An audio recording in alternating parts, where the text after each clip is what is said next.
Familia, nimeongea haya maneno sio kwamba nimeongea nimemdhalilisha baba.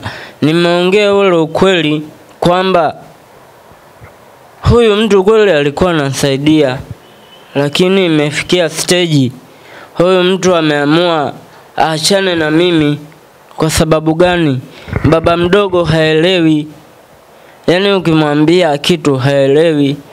Kwa hiyo jamani, nimekuja kuongea maneno ya mwisho haya. Nimekuja kuongea hapa mbele ya kamera kwamba sijamdhalilisha baba, ila baba ndo mwenyewe haelewi. Akiambiwa kuwa na subira haelewi.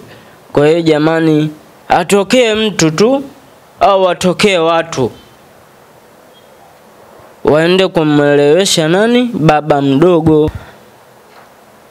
Au kama haitoshi, atoe ridhaa huyo kwamba nikafanye na watu wengine hizi kazi zangu ambazo nilikuwa nafanya, nikafanya na watu wengine tofauti na Rasco. Kwa sababu baba mdogo ameshasema tusikutane na Rasco.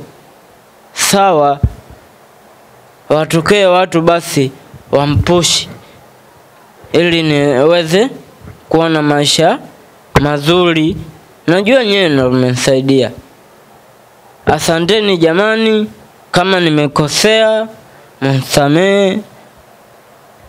Yaani kama nimekosea maneno niliyoongea mara kwanza, mara pili na mara tatu, mnisamehe jamani kama nimekosea. Ila sijakosea, nimeongea uhalisia, ukweli kwamba baba mdogo hataki mimi nifanye kazi na Rasco eti nadhalilika.